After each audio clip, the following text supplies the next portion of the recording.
let's go. Let's start this up, right? Okay, so Trina, first, tell me about your business. First off, what it is that you do.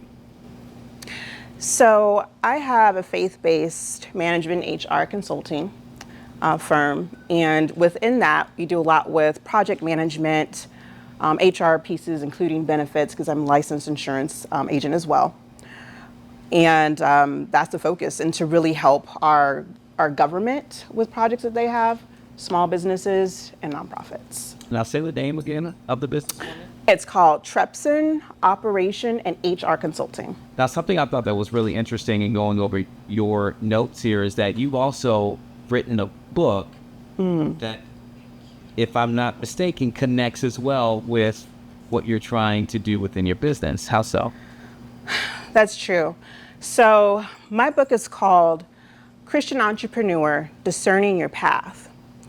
And I have about 20 years, 2 decades of experience in leadership, working in governments, working in education and nonprofits.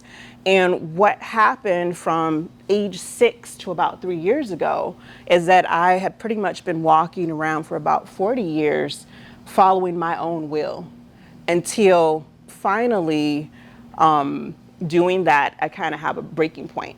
I had been working with the state, collaborating with corporations, different entities, raising money, and it was working, but it wasn't really God's will, and I found that out.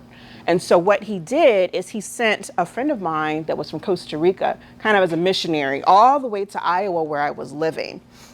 And that's when I was able to start peel away the bondage that I had been in. Fast forward, I moved here to Virginia with my husband. And that's when I got into coaching and consulting. But having been in a space where I had been following my will for so long, the first thing that I noticed in that space is that a lot of pressure is behind willing yourself to greatness. And so God gave me an assignment and spoke to me, and there was like this power that came, and it said, listen, you need to write this book. And I knew I did write it, but it took me, I got a little busy, sometimes that happens. And someone that I had recently met called me, and she said, I don't know why I'm telling you this, and she started to explain things, and I said, that sounds like something I was supposed to put in my book. So I think it's a reminder. And she was like, oh, okay. And she was finished. And so it's really about grounding. My business is now more focused on what is my calling and what is the purpose. And I do that when I'm working with people as well, like my small businesses and my nonprofits. Is this his will? How does one, and I imagine this is part of your book that you're saying here, how do you go about that process of helping people discern their will versus God's will in this? Yeah, so I always take it back to scriptures and prayer. And I think one of the things that was missing in my life, because around 6 or 7, I moved from my grandmother's house, which we know that's usually where your church is at. I didn't have the opportunity to learn certain things with the fruits of the Spirit, how to ask and receive, how to stand on faith. And as I sought him, he told me how to do it.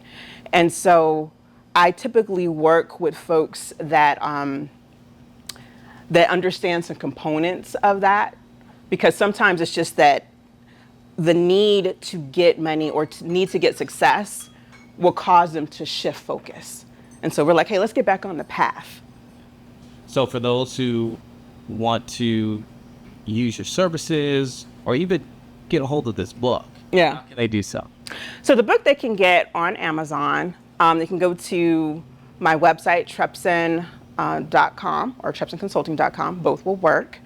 And real quick before we leave, one of the organizations that I'm working with, which is called Ogini Ndi Igbo Women's Association, is one of the projects that I work on. And Igbo is a tribe in Nigeria. And so 40% of the slaves that came to Virginia came from that specific tribe. And what's different is they are working on inclusion in this space. A lot of times, Nigerians and Africans will work in silos, so they bring money within themselves. And so we're working on how do we work with the community. So we are doing more cultural enrichment projects for language, dance, and those types of things, but also raising funds for women and children projects, both here in Hampton Roads and in Nigeria. Because what folks don't know sometimes is that children there can be walking to school without shoes, or they don't have desks to be at. And so they have built desks for them to write on. They've got shoes, things with widows. Widows don't have any help. Their husband dies. That's it. Yeah. I think that's amazing. Thank you, Sharina. Thank you so much for your time today.